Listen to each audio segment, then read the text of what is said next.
और झगड़ा भी हुआ, एक सोशल मीडिया के इन्फ्लुएंसर हैं मतलब इन्फ्लुएंसर हैं तो हैं, बस है वो इन्फ्लुएंसर, अब है तो है भाई, क्या कर सकते हैं। मैक्सटर्न का भी झगड़ा चला, प्रिंस को बैठ करके वो डिटेलिंग कर रहे थे, प्रिंस को डिटेलिंग की, तो प्रिंस एक्चुअली सोशल मीडिया पर प्रिंस और एल्विश के बीच में एक बहुत जबरदस्त वाला झगड़ा हुआ था, सब लोगों ने देखा था, म्यूजिक वीडियो भी आई थी, एल्विश का चेहरा ब्लर किया हुआ था और वो वीडियो आया था, आप किसने किसको पैसे दिए थे नहीं दिए थे, पहले दोस्त थे बाद में नहीं रहे थे, मुझे ज्यादा अंदर की बातें मालूम नहीं है, लेकिन यहां पर मैक्सटर्न ने ये बताने की कोशिश की कि मुझे पैसे दिए गए और फिर मुझसे पैसे मेरे यूपीआई से बाहर निकलवाए गए, ये सब प्लान था, सारी चीजें की गई। मैं एक छोटी सी चीज मैक्सटर्न से जानना चाहता हूं, मतलब ये मेरा एक थॉट है, मैं आप लोगों से भी जानना चाहता हूं कि किसी को किसी के घर पे बुलाया जा रहा है, या तो ये सारा स्क्रिप्टेड है, या तो ये सारा स्क्रिप्टेड है कि मैक्सटर्न और एल्विश के बीच में या तो पहले बात हो गई थी कि भाई मैं तेरे घर आऊंगा, तुझे एक दो थप्पड़ मारूंगा, तू जगह जगह पे कैमरास लगा देना, या तो ये एक सच समझ में आता है, हम वहां पे थे नहीं, तो फिर ऐसा लगता है उस वीडियो को देख करके कि नहीं ये सच नहीं है, तो दिमाग दौड़ता है कि क्या पहले से मैक्सटर्न ने सोच रखा था कि मैं इतना इंस्टिगेट और इतना प्रोवोक करूंगा इसको, इतना इंस्टिगेट और इतना प्रोवोक करूंगा एल्विश को कि वो मुझे जो भी गालियां देगा वो मैं रिकॉर्ड कर लूंगा, और उसको उम्मीद सिर्फ गालियों की थी, बदले में उसके साथ हुआ क्या, गालियों के अलावा उसको वहां पर पिटाई भी मिल गई, थप्पड़ जो हम लोगों ने वीडियो सोशल मीडिया पे देखा था। तो एक्चुअली आपने इसके लिए पहले से कैमरास लगा रखे थे क्या, आपने टेलीफोन पर मैक्सटर्न को कह रहा हूं, क्या आपने टेलीफोन पर पहले से एल्विश को इतना ज्यादा इंस्टिगेट प्रोवोक कर दिया था, क्या भर दिया था पहले से ही, हाँ, कि वो आए और आखिर सीधा पीटने लगे, क्योंकि आपने जिस सीसीटीवी को कहा सीसीटीवी जमीन पर नहीं लगा हुआ था, शिवित ने बिल्कुल ठीक बोला, क्योंकि वीडियो सब लोगों को याद है। अब सोशल मीडिया के साइड इफेक्ट्स आपको बेचे जा रहे हैं जियो के द्वारा कि सोशल मीडिया पर किन लोगों को अपन प्रमोट कर रहे हैं, किन को पसंद कर रहे हैं, कौन रियलिटी का हिस्सा बन रहे हैं, कौन वायरल हो रहे हैं। हालांकि मैक्सटर्न ने ये भी कहा कि मैं उसके बाद डिप्रेशन में रहा, मैं 18 महीने तक किसी से बात नहीं कर पाता था, जो कि बहुत सैड रियलिटी है, मुझे सुनकर के बहुत बुरा लगा, मुझे अच्छा बिल्कुल भी नहीं लगा। पर मैं एक पॉइंट आपको बताना चाह रहा हूं कि ये जो झगड़ा हुआ मैक्सटर्न का, ये इतना मैक्सटर्न क्यों ले लिया, मतलब मैक्स यानी ज्यादा से ज्यादा मोड़ क्यों ले गया ये। अब कोई बात ढंग से नहीं हो पाई, मारने वाला भी यहां पे गलत होता है, यानी एल्विश की भी गलती है। भाई आप समझो किसी के लोकेशन पे जा रहे हो, जगह पे जा रहे हो, उसको जाकर के वहां पे पीट रहे हो, और आज ये कहा जा रहा है कि एल्विश के फैंस गंवार हैं, ये मैक्सटर्न ने कहा और प्रिंस भी हां बोल रहे थे, और साथ ही साथ ये सोशल मीडिया और रील का गुंडा है, रियल में ये फट्टू है। फिर प्रिंस ने ये बताया कि मैं उसके गांव तक गया, उसके शहर तक गया, उसके गली तक गया, कोई तो उसको जवाब देगा, जो ये अपने आप को बहुत बड़ा गुंडा समझने की कोशिश कर रहे होते हैं, बहुत बड़ी तोप समझ रहे होते हैं। अरे भाई मैं अपने आप को क्या समझता हूं उसकी वैल्यू नहीं है,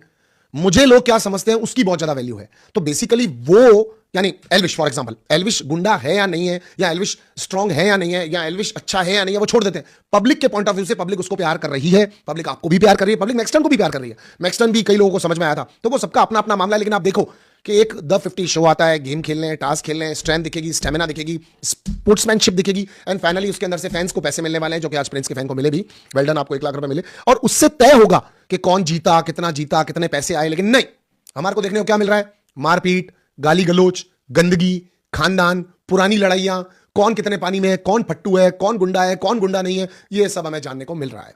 तो देखो रियलिटी चेक निकल करके सामने आता है कि कितना डार्क रियलिटी का रियलिटी है। सो जिस तरह से प्रिंस भी कहना रियलिटी के यानी social media influencers, reality stars के बीच में भी झगड़ा हुआ, जैसे निक्की तंबोली और आनिया, आई थिंक आलिया, आप नाम बताएंगे प्लीज, आप में से कोई अगर आलिया आनिया अगर बताना चाहे तो तू देख ले सोनू नेट पे,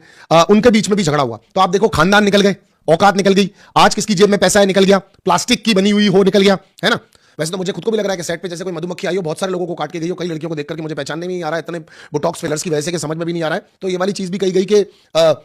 देखा जाए तो क्या बोलते हैं इसको कि पिछले शो में थप्पड़ मार करके निकली थी, शो से भी निकल जाऊंगी, मैं तो चाहती हूं वो निकले, थप्पड़ मारे, मेरा कंपटीशन कम हो, एक आदमी निकल जाए। देन निक्की तंबोली चिल्ला करके अरबाज को कहने लग गई, अरबाज तू क्यों चुप बैठा है, तेरे क्या मुंह में दही जमा हुआ है, तू काहे को नहीं बोल रहा। आप सोचो कि लोग रियलिटी में रिलेवेंस रखने के लिए किस हद तक गिरते जा रहे हैं, लड़ते जा रहे हैं, बदतमीजियां करते जा रहे हैं, और लगातार आपके सामने अपने आप को रखते जा रहे हैं। बिकॉज देखिए बहुत बहुत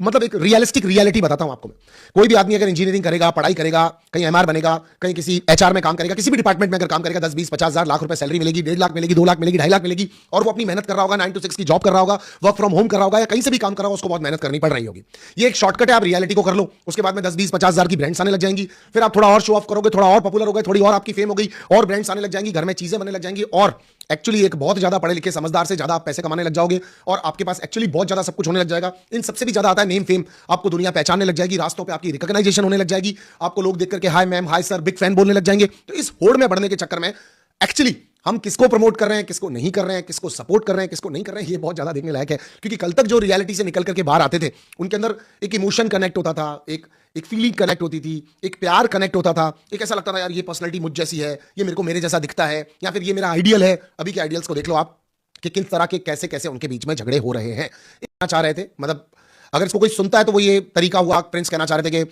मैं चाहता हूं कि तू जितना जल्दी इस चीज को क्लियर कर, आजकल शोज का भरोसा नहीं होता है। तो शायद प्रिंस ने उसकी अपीयरेंस को, उसकी प्रेजेंस को, उसके खेलने के तरीके को देखा कि शायद 2-4-5 दिन टिक ना पाए, तो भैया तू हाथों हाथ लव कटारिया के पास जा और जाकर के तेरी बात को क्लियर कर दे। और प्रिंस ने ये भी कहा कि अगर हाथ पैर उठाना जस्टिफाइड है तो फिर मैं तो थप्पड़े मारूं रोज लोगों को। और ये भी कहा कि देखना मैं लव कटारिया के साथ यहां पे क्या करता हूं, यही कहने की कोशिश की। तो बेसिकली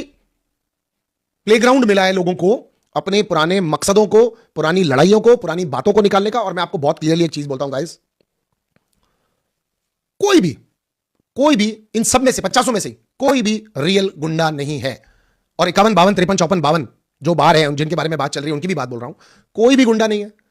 कोई भी वो जो कहते हैं कि जिगरबाज स्टेटर गई तेल लगाने दुनिया मार डालूंगा काट डालूंगा वाला नहीं है। सब अपना करियर चला रहे हैं, सब अपना घर चला रहे हैं। कभी किसी ने अच्छी बुरी सच्ची झूठी जो भी कहानियां बनाई होंगी वो टाइम पास के लिए बना ली होंगी। सही सामने कमजोर आदमी होगा तो बना ली होंगी। बनाने के बाद में अब वो लोग अपना सिर्फ काम कर रहे हैं, काम पर फोकस कर रहे हैं। आपको ये फोकस करना है कि आप जिसको पसंद कर रहे हैं वो क्यों कर रहे हैं, काय को कर रहे हैं, किस लिए कर रहे हैं। और अगर आज भी आपको महसूस होता है कि जिसको आप पसंद कर रहे हैं वो आदमी पसंद करने लायक नहीं है, तो कोई जिद जबरदस्ती नहीं है, छोड़ दो, सही आदमी को पसंद कर लो। क्योंकि बेसिकली न लड़ाई से आपका इनका तो भला हो गया। ये सब तो सोशल मीडिया पर आ भी गए, स्टार्स भी बन गए, काम भी कर रहे हैं और ब्रांड्स भी इनके पास आ जाएंगी। आपका भला, न तो इनको फॉलो करने से कुछ बनना है ना, कि इनको ब्रांड जरूर मिल जाएगी, आपको नहीं मिलेगी। आपको अपनी लाइफ का सही लक्ष्य भी नहीं मिलेगा लाइफ के अंदर, क्योंकि आपको लक्ष्य कब मिलेगा, जब आप काम करोगे, आप कुछ अच्छा करोगे, आप अपने लोगों के लिए करोगे, तभी आपको मिल सकता है। अदरवाइज आपको कुछ मिलना जाना है नहीं। ये अपना काम कर रहे हैं, ले दे करके हर बात के एंड में अपने फैंस का अगर नाम ले लें, मैं मेरे फैंस के लिए खेलता हूं, या मैं मेरे फैंस के लिए बैठा हूं, या फिर जो भी आप लोग बना देते हैं, किसी की टीम या किसी का वायरस या किसी के जादीज या किसी के जादाज या किसी के